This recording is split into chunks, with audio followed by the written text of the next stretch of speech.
저희 오늘 누가복음 3장 1절부터 6절까지의 말씀을 같이 읽었습니다. 싹 읽으시면서 교회를 좀 나오셨던 분들은 침례 요한의 이야기구나.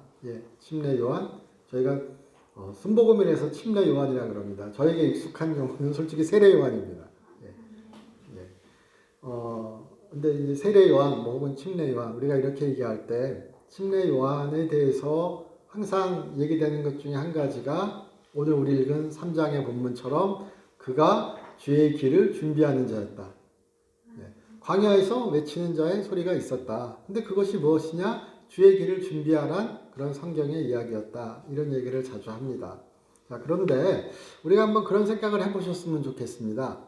세례 요한은 예전 사람이죠. 예수님도 예전에 오셨죠. 근데 우리가 지금 성탄절을 기념하죠. 그래서 저희 벌써 교회에 이렇게 트리라 그러나요? 트리도 이렇게 만들어 놓고, 그리고 성탄절을 고대하고 빨리 왔으면 좋겠다 이런 생각도 간간히 하시죠.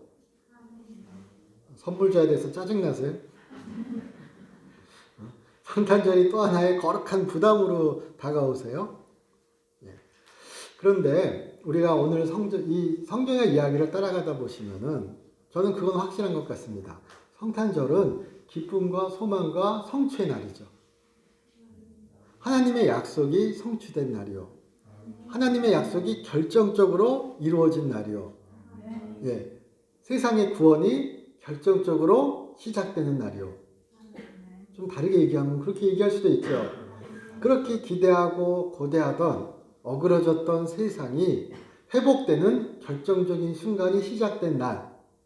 그것을 세례 받으실 때, 아니면 그가 십자가에서 죽으시고 부활하셨을 때, 여러 가지 얘기할 수 있겠지만, 또 아마 가장 크게 얘기할 수 있는 중에 한 가지는 그가 이 땅에 오셨을 때죠. 그래서 기독교인은 성탄절을 기념하죠. 그러니까 하나님의 구원이 결정적으로 시작된 때, 약속된 구세주가, 메시아가 이 땅에 오셨을 때, 그리고 그가 오셨기에 지금 우리가 그의 구원을 우리가 누릴 수 있다. 그리고 우리가 그의 구원을 소망할 수 있다. 왜? 그 일은 역사 가운데 일어났으니까. 그래서 누가복음 같은 경우에 이렇게 보시다 보면 오늘 우리 첫 본문도 황제는 누구였고, 총독은 누구였고, 군봉왕은 누구였고, 제사장은 누구였고, 이렇게 시작하죠. 그리고 앞에 2장에서도 가이사 아구스토가 그렇게 인구 조사를 했을 때, 아구스토 이름도 참 재밌어요. 아우구스투스 시저 아우구스투스, 로마의 첫 번째 황제. 이렇게 뭐라 그러죠? 그 뒤에 왕이 지금 이 디베료입니다. 티베리우스라고 얘기하는 티베리우스. 자, 그럼 그렇게 황제에 대한 이야기, 총독에 대한 이야기, 제사장에 대한 이야기들이 나올 때 우리가 또 한번 생각해 볼 수 있는 것이 하나님의 구원의 소식이, 하나님의 일이 역사 가운데 일어났다는 거죠. 영적인 이야기가, 구원의 이야기가 저 어디 심령 가운데, 마음 가운데 이렇게 세상과 유리되고 분리되어서 그렇게 전해지고 일어났고 어떤 천국의 일이다 이렇게 한 것이 아니라 저 천국에 하나님의 구원이 준비되어 있다. 그리고 그 얘기가 전해졌다. 지금 천국이 있다. 이런 얘기가 아니라 하나님의 구원의 이야기가, 하나님의 구원이 이 땅에 오셨다는 이야기죠.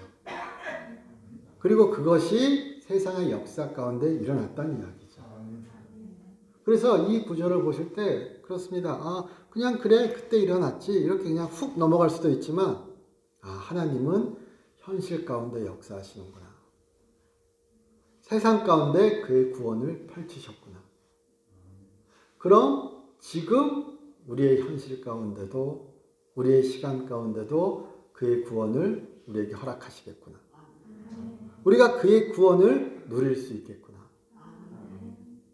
하나님은 멀리 계신 분이 아니고, 하나님은 유리되어서 볼 수 없는 분이 아니시고, 실제 삶에서 역사하시는 분이구나. 우리가 그것을 이 짧은 3장 1절, 2절의 본문에서 또 한번 볼 수 있었으면 좋겠습니다. 그래서 기독교는, 개신교는 머릿속의 종교가 아니라 삶의 종교요. 역사 가운데 일어난 일에 대한 증언입니다. 그런데 참 신기한 게 또 황제의 이야기.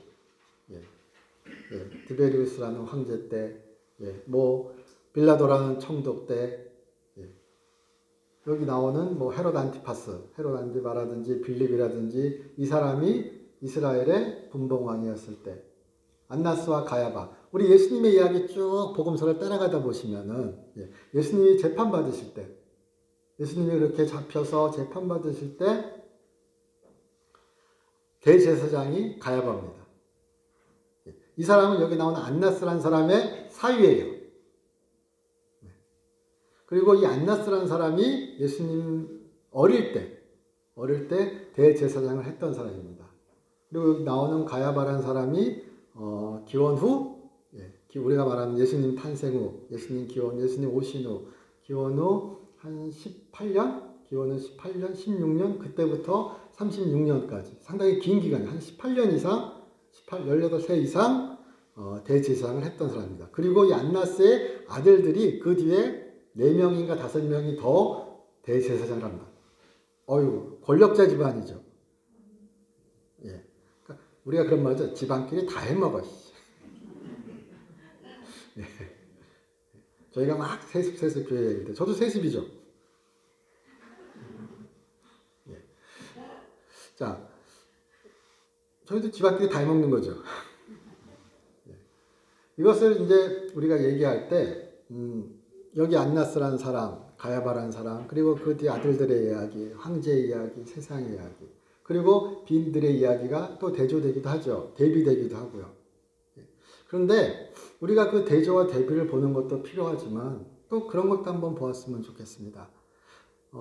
이 대제사장이라는 사람들, 그리고 물론 뭐 여기 황제 티베리우스라든지 아니면 빌라도라든지 예수님의 하나님의 일들을 전혀 모르는 사람들일까? 우리 티베리우스는 모르겠지만 빌라도 같은 경우에 예수님을 만났던 사람이죠. 그러나 예수님이 무지하다는 걸 알지만 너희가 그렇게 원하니까, 그리고 그렇게 정치적 혼란이 염려스러우니까 나를 위해서 예수님을 십자가에 다는 것을 허락한 사람이죠. 빌라도죠. 마치 처음 듣는 것처럼. 제가 회개해야 되겠네요.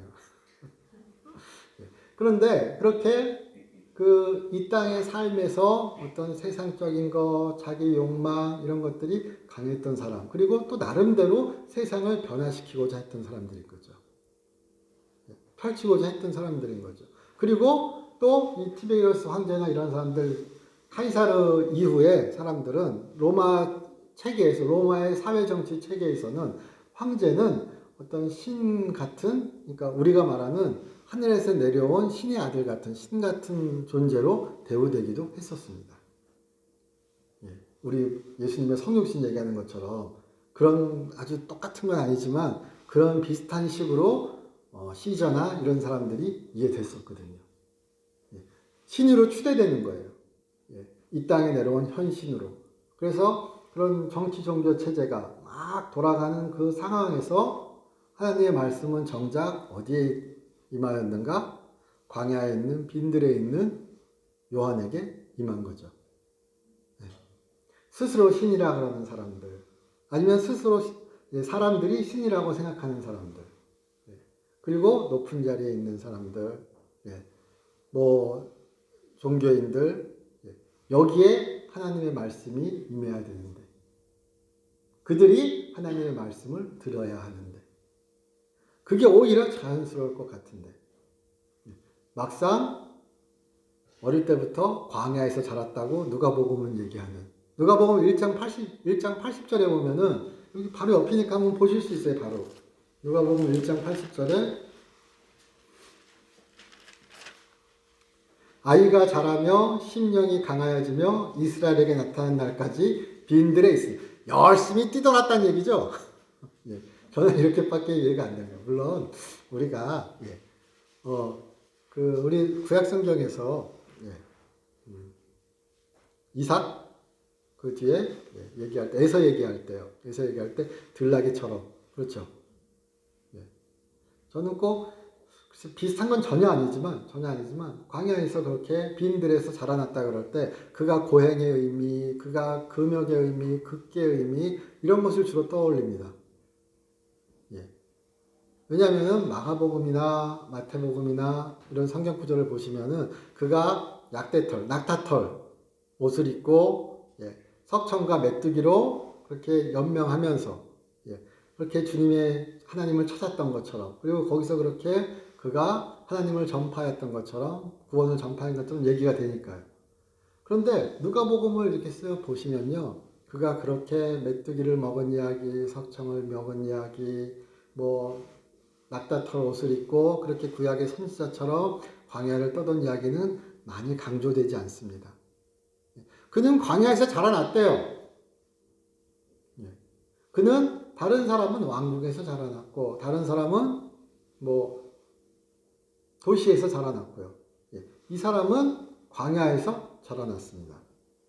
근데 우리 1장에 쭉 얘기를 보시면은 성령께서 그의 부모에게 그가 태어날 것을 고지하고 그가 그렇게 주의 길을 준비할 것을 이야기해주고 그리고 그는 광야에서 그럼 어떻게 보면 하나님의 그런 준비함을 준비하는 기간이었던 거죠. 그가 맡은 준비함을 하나님의 말씀을 듣기 위한 준비의 기간이 광야에서 있었던 거죠.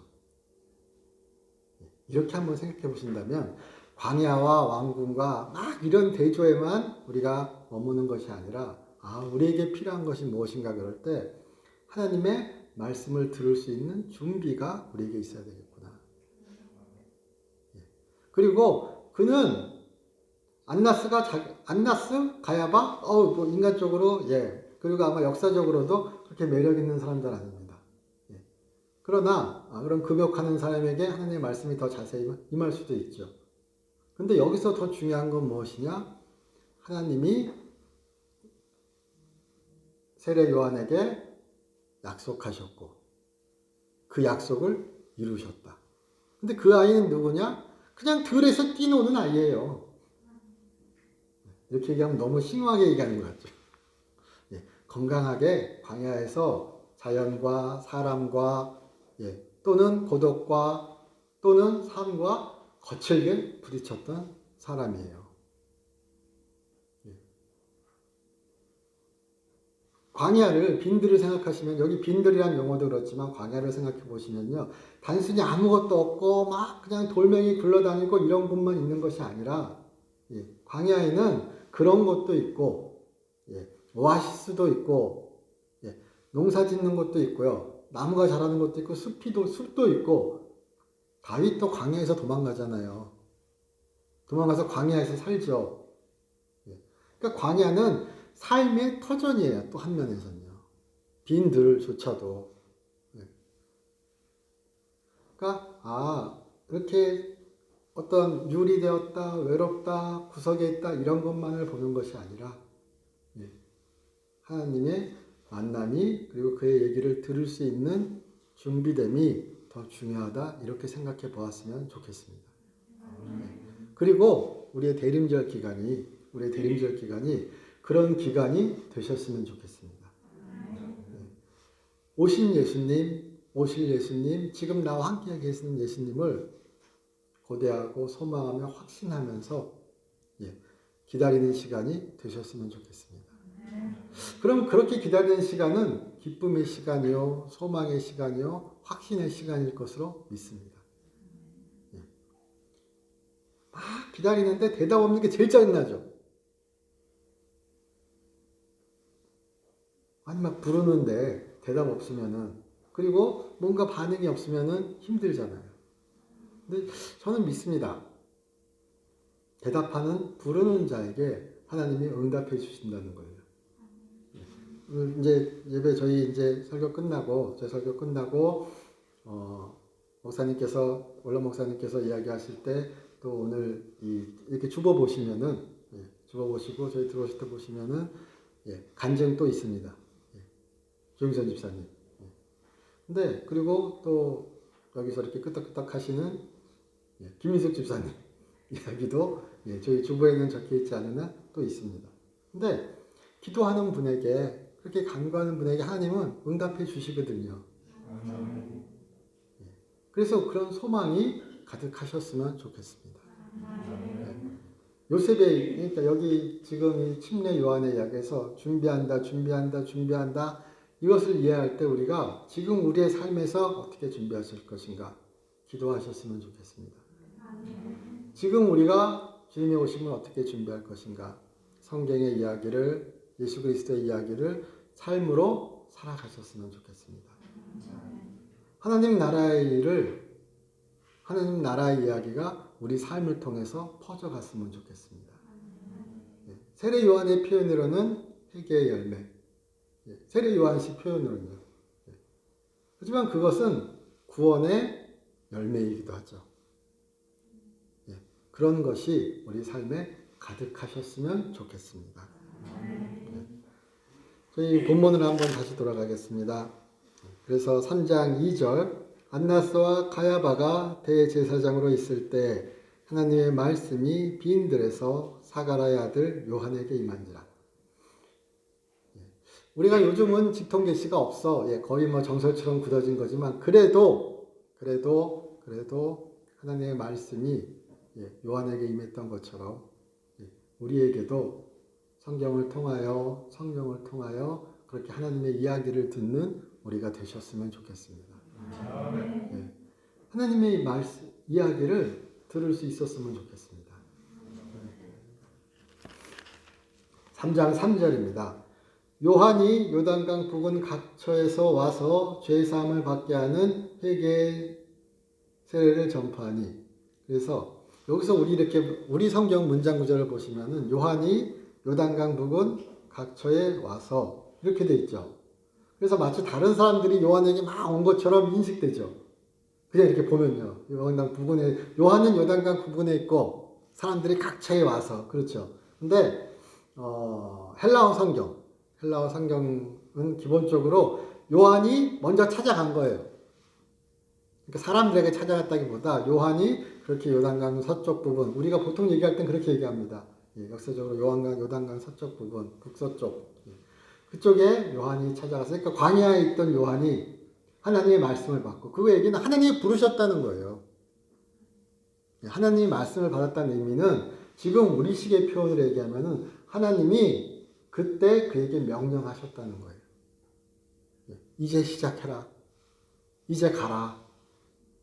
너는 이것을 행하라. 이렇게 말씀하셨다는 거예요. 그래서 그가 하나님의 말씀을 따라서 요단강 서쪽으로 간 거예요. 그게 지금 3장 3절입니다. 그래서 죄사함을 받게 하는 회개의 세례를 전파한 이렇게 얘기할 때 우리는 조금 충돌이 일어날 수 있습니다. 죄사함을 받게 하는 것. 그럼 침례 요한이 이야기한 선포한 세례는 죄사함을 받게 하는 세례였을까? 그럼 회개하면 우리 죄사함 회개하고 요한이 말한 세례를 받았으면 침례 요한이 말한 세례를 받으면 죄사함은 자동으로 따라오는 거였을까? 근데 이 구절을 오해하면 큰일 납니다. 이 전체 문맥에서 침례 요한의 역할은 준비시키는 자입니다. 준비하는 자입니다. 그 죄사함은 하나님밖에 안 되죠. 구원은 하나님을 통하여만 이루어지죠. 그 생각이 명확하다면 죄사함은 그럼 뭘까? 그러면 죄사함을 누리기 위한, 죄사함을 받기 위한, 구원이 죄사함이 어디에 있는지 깨닫기 위한 준비를 시키는 세례인 거예요. 회개인 거예요. 그러니까 회개를 해야 우리가 그런 말을 하죠. 하나님을 알아야 하나님께 구원이 있음을 깨달아야 그의 이야기를 들을 수 있죠. 하나님이 나를 부르셨구나. 교회 어떻게 오세요? 대부분은 이렇게 하나님이 나중에 우리 생각할 때 결국 이해해 보시면요. 내가 하나님의 부르심을 알아야 하죠. 그게 우리의 회심에 이은 중생의 이야기를 하는 것이죠. 생각해 보시면 그렇습니다. 그러니까 하나님께 돌아서는 것, 하나님께 구원이 있음을 아는 것, 메시아가 오신다고 인식하는 것, 그런 것을 준비시키는 게 요한의 세례였습니다. 그렇게 보셨으면 좋겠습니다. 그리고 그렇게 볼 때 그 뒤에 요한이 3장 15절 16절 이렇게 쓱 보시면은 요한이 16절에 요한이 모든 사람에게 대답하여 이르되 나는 물로 너에게 세례를 베풀거니와 나보다 능력이 많으신 이가 오시나니 뭐라 그러죠? 나는 그의 신발끈을 풀기도 감당하지 못하겠노라. 그는 성령과 불로 너에게 세례를 베푸실 것이요. 이렇게 얘기하죠. 그러니까 죄사함을 얻게 하는 세례, 하나님의 구원을 보게 하는, 하나님의 구원을 누리게 하는 세례는 무슨 세례인가? 성령의 세례. 성령의 세례. 믿는 자에게 하나님께서 허락하시는 세례, 성령의 세례. 이것 또한 우리가 한번 마음에 되새겨 보셨으면 좋겠습니다. 그 성령의 세례가 있어야, 그 성령의 세례가 있어야 깨끗해지고, 죄사함을 얻고, 그리고 변화된 심령으로, 변화된 마음으로 하나님의 구원을 온전히 증거하고 누릴 수 있을 것으로 믿습니다. 그래서 제가 이렇게 볼 때, 그럼 나는 성령 세례 못 받았어? 그러세요? 제가 순복음이니까 방언 못하면은 성령 세례 못 받았어? 저 못해요. 방언 못하면은 하나님께서 기도 응답 안 하셔? 아니죠. 성령 세례는, 성령의 세례는 우리가 그를 믿고 그를 증거하고 그렇게 그를 믿고 그를 의지할 때, 그리고 그렇게 돌아섰을 때 허락하시는 구원의 은혜의 첫 순간이죠. 그렇게 생각하셨으면 좋겠습니다. 그리고 그렇게 우리가 그 성령의 순간 우리가 새로이 태어났음을, 우리가 변화되었음을, 우리는 주 안에서 새로운 사람인 것을 자꾸 되새겼으면 좋겠습니다. 우리가 회개를 이야기할 때 보통 죄를 깨닫는 것, 죄를 깨닫는 것은 보통 후회를 아니면 그런 것을 동반하죠. 고백을. 그러니까 회개를 이렇게 보면 죄를 깨닫는 것, 그 다음에 하나님께 그러니까 그 다음에 고치는 것, 이 두 가지로 크게 나눠서 얘기할 수 있습니다. 근데 보통 일반적으로 구약성경이나 신약성경에서 회개를 이야기할 때 가장 크게 강조하는 것은 죄를 깨닫는 것보다 돌아서는 걸 더 강조합니다. 물론 죄를 깨달아야, 내가 죄인임을 알아야, 나에게 내가 잘못된 길을 가고 있음을 알아야 돌아설 수 있겠죠. 그런데 깨달으라 이걸 더 강조하는 것보다 항상 더 강조하는 것은 돌아서라는 겁니다. 돌아서라는 겁니다. 변화되라는 것입니다. 너무 당연한 얘기 같지만요. 제가 오전 예배 때 그런 얘기 드렸습니다. 내 죄가 이렇구나 하면서 눈물 팡팡 흘리고, 제 경우에 눈물 팡팡 흘려보면 괜히 깨끗해진 것 같습니다. 내 눈물이 나를 씻어내린 것 같습니다. 그래서 주의 은혜 이러면서 아주 그냥 좋은 마음으로 다 교회 문 쫙 열고 이 아름다운 세상. 방금 제가 뭐라 그랬죠? 성령이 씻어줘야 된다고요. 예수의 피가 씻어주셔야 된다고요. 내 눈물이 나의 죄를, 나의 부족함을 절대 씻어내지 못합니다. 내가 돌아선다고 절대 나의 죄가, 나의 부족함이 씻겨지지 않습니다. 철저히 하나님만이 하실 수 있다는 깨달음. 그리하여서 그에게 돌아서는 심령, 삶의 발걸음. 그것이 바로 회심입니다. 회개입니다. 그래서 여기 지금 세례 요한이 말하는 회개는 죄를 깨달아라 이것보다 하나님께 다시 오라는 거예요. 너희의 삶이 너희는 스스로 하나님께 있다고 말하지만 그것이 아니다. 그래서 너희는 실질적으로 하나님께 돌아와서 하나님이 오시는 길을 그가 오실 것이니 그의 구원을 누리고 맛볼 너의 마음의 준비를 해라. 그런 준비 태세를 갖춰라. 이 얘기를 하는 것이 3장의 초반부의 이야기입니다. 그래서 여기 나오는 4절에 광야에서 외치는 자의 소리가 있어 이르되 너희는 주의 길을 준비하라. 그의 오실 길을 곧게 하라.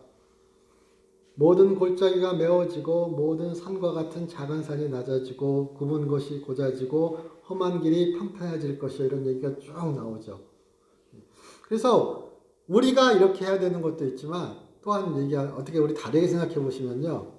우리가 산을 깎고 우리가 굽은 길을 곧게 하고 막 이래야 되죠. 맞아 우리가 그래야지. 하지만 또한 다르게 생각해 보시면요. 우리가 하나님이 앞서가면서 막 길을 만들어야 돼요. 좀 어색하지 않으세요? 그렇게 자연스럽게 받아들여지지만 다르게 생각해 보시면 왕의 길은 그렇죠. 왕의 길은 미리 가서 닦아놔야죠. 왕이 이렇게 쓱 오시니까 가서 미리 그냥 대로를 싹 닦아놓고 산에 있으면은 깎고 굴이 막 이렇게 굽어 있으면은 그래도 이왕이면 큰 길 오시옵소서 하고 길을 그냥 널찍하게 펼쳐놓으면 왕이 좋아하시겠죠. 그런데 우리 예수님은 어떻게 하셨죠? 그가 십자가의 길로 걸어가셨죠. 그가 흘리신 피로 우리가 구원받죠. 우리가 왕의 길을 준비한 게 아니라 그가 왕의 길을 걸어가셨죠. 그러니까 지금 이 구절의 이야기를 우리 삶에서 그렇게 예수님의 길을 준비해야 되겠다. 우리가 그렇게 하나님의 일을 세례 요한은 그렇게 하나님의 길을 준비한 사람이다. 너희는 하나님의 길을 그렇게 인생의 삶에서 준비해야 되는 사람이다. 하나님이 오시기에 메시아가 오시기에 너희가 그렇게 오실 준비를 제사를 드려야 된다. 이렇게 이해하는 것이 아니라 하나님은 그는 말씀을 들었던 것 같아요. 오셨다는 것을요. 시작됐다는 것을요. 그러니까 너희는 그를 알아볼, 그를 인식할, 그의 구원을 받을 준비를 해라. 하나님께 앞서가는 게 아니라 그의 이야기를 들어라. 우리의 삶도 그러셨으면 좋겠습니다. 주의 길을, 왕의 길을, 그가 그렇게 구원을 선포하는, 구원을 주시는 그 길을 그 뒤에서 소망으로, 확신으로, 기쁨으로 따라가셨으면 좋겠습니다. 다시 오실 예수를 소망하며 우리가 성탄절을 그렇게 오셨던 예수를 기억하는 그런 소망의 기쁨의 시간이 되셨으면 좋겠습니다. 그리고 또한 그것은 회개의 시간이 되셨으면 좋겠습니다. 회개는 분명히 우리 회개하면 깨닫는 것, 죄를 깨닫는 것, 눈물 흘리는 것, 가슴 치는 것 이런 것이 당연히 있으면 더할 나위 없습니다. 하지만 가장 우리가 잊지 말아야 될 것은 하나님의게로 돌아서 또는 내 구원이 내 죄사함이 모든 것이 하나님 없이는 되지 않는다는 그 인식. 그래야 돌아서죠. 그래야 그에게 간구하죠. 그래야 그에게 기도할 수 있죠. 그런 시간이 되셨으면 좋겠습니다. 그래서 그것이 바로 모든 골짜기가 메워지고 모든 산과 작은 산이 낮아지고 굽은 것이 고자지고 험한 길이 평탄해지는 것입니다. 이 굽은 길이 이렇게 얘기 나올 때도요. 나중에 우리 보통 이야기할 때 부자 청년, 복음서에서는 부자 청년이 예수께 와서 내가 어떻게 하면 영생을 얻겠습니까? 예수님 이런 얘기 묻잖아요. 이 뒤에 이렇게 쭉 누가복음 3장 우리가 읽지 않았지만 이 뒤에 본문을 보시면은 사람들이 와서 물어요. 저희가 어떻게 하면 좋겠습니까? 그럼 이제 침례 요한이 대답합니다. 뭐 옷 2벌 갖고 있는 사람 1벌 나눠줘 뭐 이런 얘기 하죠. 세리는 정해진 거 이상 걷지 마. 군인도 가서 함부로 강탈하지 마. 이런 얘기 쭉 하잖아요. 그럼 그게 삶의 열매죠. 회개의 열매라고 얘기하는. 근데 그것은 삶의 태도가, 삶의 방식이 바뀌는 것을 얘기하는 거죠.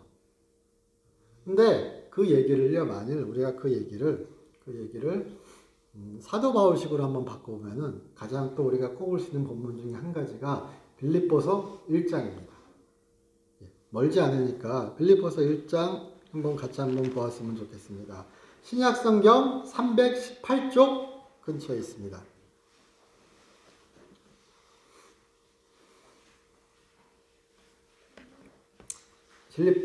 신약성경 318쪽 빌립보서 1장 6절 한번 보겠습니다.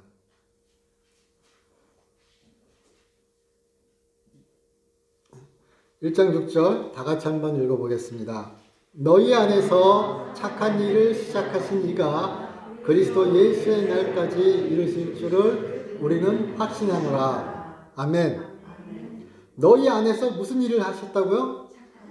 착한 일을. 그게 바로 회개의 열매죠. 그게 바로 구원의 열매가 되기도 하겠죠. 우리가 조금 더 문자 써서 얘기하면 성화가 되겠죠.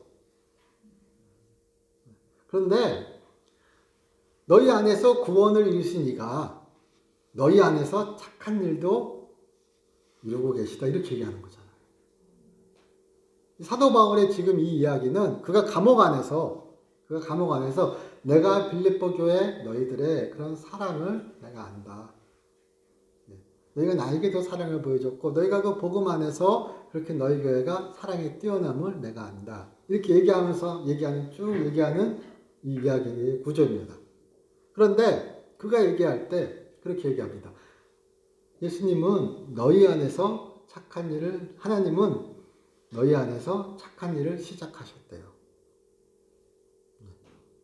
그러니까 자연스럽게 구원을 받은 자는 그의 안에서 착한 일을 행하시는 성령 하나님을 성부, 성자, 성령 하나님을 체험할 수 있는 거죠. 알 수 있는 거죠. 확신할 수 있는 거죠. 불가능한 것을 가능케 하는 하나님의 은혜를 누릴 수 있는 거죠.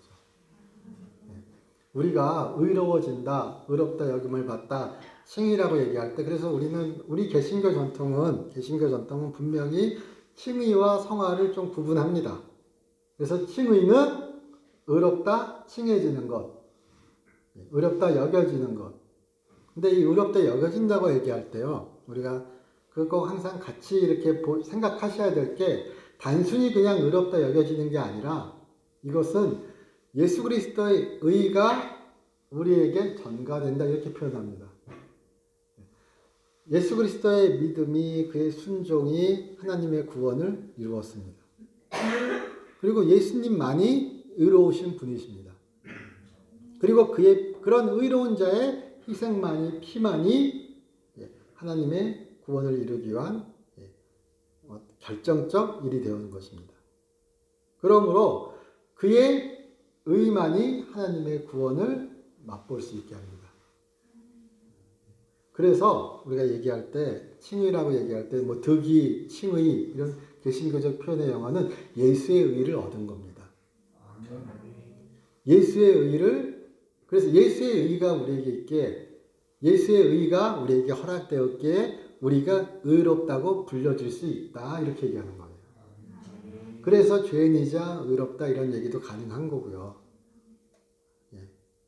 하지만 그런 칭의 득의를 생각하실 때 꼭 놓지 말아야 되실 것이 그런 예수의 의가 우리에게 허락되었고 그 예수의 의는 그리고 그런 성령 하나님의 일은 우리를 변화시킵니다. 그 안에서 하나님께서 성령께서 착한 일을 행하십니다. 예, 여기 표현처럼요. 너희 안에서 착한 일을 시작하신 이가 그리스도 예수의 날까지 구원을 이루는 거죠. 그 착한 일을 이루는 거죠. 예, 그래서 우리의 삶이 그렇게 조정되었으면 좋겠습니다. 예, 그리고 그것을 소망하셨으면 좋겠습니다. 예, 그래서 여기 1장 10절, 11절 빌립보서 같이 한번 읽고 보았으면 좋겠습니다. 읽겠습니다. 너희로 지극히 선한 것을 분별하며 또 진실하며 허물 없이 그리스도의 날까지 이르고 예수 그리스도로 말미암아 의의 열매가 가득하여 하나님의 영광과 찬송이 되기를 원하노라. 아멘. 하나님의 영광과 찬송이 되기를 원하노라. 또 우리의 이야기죠. 예, 우리 오늘 본문으로 이렇게 쓱 돌아오시면요. 3장 6절입니다. 모든 육체가 하나님의 구원하심을 보리라. 모든 육체가 하나님의 구원하심을 보리라. 우리 이게 이사야서 40장 3절 그리고 5절 말씀이 이렇게 일부 인용된 겁니다. 예, 그럼 이사야서 40장 3절 이렇게 우리 앞에 나온 그런 광야에서 외치는 자의 소리가 있고 주의 길을 준비하는 그 한 소리가 있고 이런 얘기가 쭉 나옵니다. 그리고 이사야서 40장 5절에서 우리 성경은 여기 이 누가복음 3장에서는 하나님의 구원을 보리라. 여호와의 구원을 보리라. 이렇게 얘기하고요. 이사야서 우리 성경에서도 이사야서 40장 5절에서는 하나님의 영광을 보리라. 모든 육체가. 그런데 이사야서 40장을 나중에 한번 읽어보시면요. 쭉 읽다 보시면 하나님의 영광이지만 그것은 또 10장 11절 이사야서 이렇게 쭉 보다 보시면은 뭘 다른 걸 얘기하는 게 아니라 하나님의 구원을 얘기하는 거예요. 고레스 왕을 하나님께서 고레스 왕을 사용하셔서 그 당시의 역사적인 이야기론이요. 고레스 왕을 사용하셔서 그렇게 포로 생활에서 돌아가게 하시고 하나님의 구원을 맛보게 하실 것이다. 그리고 또 그 얘기가 역사에서 반복되면서 결정적으로 진정한 하나님의 마지막 구원을 이루는 것이 날이 시작될 것인데 그게 지금 여기서 이루어졌다라고 누가는 이야기하는 거거든요. 그래서 3장 4절에 선지자 이사야의 책에 쓴 바 이렇게 얘기할 때 성경적 용어로 이사야의 책에 쓴 바 이런 것은 그냥 쓰여졌다는 얘기가 아니라요. 이거는 그 옆에서 써놓으셔야 됩니다. 쓰여진 대로 성경에 쓰여진 대로 이루어졌다 이런 뜻입니다. 그런 관용구로 쓰는 말입니다. 그냥 쓰여졌다, 성경에 쓰여졌다 이 의미가 아니라 성경에 쓰여진 대로 일이 이루어졌다. 성경에 쓰여진 대로 하나님이 광야에서 외치는 사의 소리를 그래서 이사야에게 얘기하셨으나 그 이사야가 봤던 그 일 이상으로 하나님의 진정한 구원이 지금 예전에 그렇게 세례 요한을 통하여 예수님의 이야기를 통하여 이루어졌다. 그 얘기를 하는 겁니다. 그래서 모든 육체가 하나님의 구원함을 보리라 이렇게 얘기할 때도요. 모든 육체는 보통 구약성경에서 자주 쓰이는 의미 중에 한 가지는 죄에 빠진 육체입니다. 특별한 의인이 특별한 의로운 자만이 하나님의 영광을 보는 것이 아니라 하나님의 구원을 보는 것이 아니라 모든 육체가 하나님의 구원을 보게 되는 날. 그래서 우리가 여기까지 딱 봤을 때 이야기와 그 다음에 뒤에 막 심려 요한이 얘기합니다. 하나님께서 이 도끼자루 들고 나무 치실 거야. 그 얘기 뒤에 나오죠. 그래서 막 세례 요한이 심판을 강조하죠. 그런데 우리가 잊지 마셔야 될 것이 하나님은 구원하기 위해서 오셨다는 거예요. 그리고 그 구원을 맛본 자가 주 안에서 그의 안에서 착한 일을 행하시는 하나님의 선하신 뜻과 그 일을 체험한다는 거예요. 내 안에서 구원을 시작하셨고요. 내 안에서 착한 일을 시작하신 분이 하나님이시란 거예요. 그래서 하나님의 구원은, 하나님의 의는 하나님의 정의가 되기도 한다는 거예요. 우리가 저스티스라고 얘기하는 정의, 또 의라고 얘기하는 righteousness, 우리말로는 정의, 의 이렇게 얘기합니다. 그래서 정의라고 얘기할 땐 justice, 그리고 의라 그럴 때는 righteousness 이렇게 표현합니다. 그러나 칭의라고 얘기할 때는 justification이라고 얘기하는데 그 말은 이 칭의는 단순히 의로워짐, 의롭다 칭해짐 이런 것만이 아니라 쭉 이어지는 구원의 과정의 한 과정으로 보셨으면 좋겠습니다. 하나님께서 우리 안에서 행하시는 그 역사를 인정하셨으면 좋겠습니다. 하나님께서 나를 통하여 또한 구원을 나타내시고 증거하신다는 것을 우리 놓지 않으셨으면 좋겠습니다. 그리고 그러게 기도하셨으면 좋겠습니다. 저희 기도드리겠습니다. 하나님, 저희 사랑하여 주시고 인도하여 주신 감사드립니다. 저희 주의 구원을 선포하는 자 되게 하여 주시옵시고 주의 구원을 알리는 자 되게 하여 주시옵소서. 소망을 주께 둔 우리들 되게 하여 주시옵소서. 주 예수 그리스도의 이름으로 기도드립니다.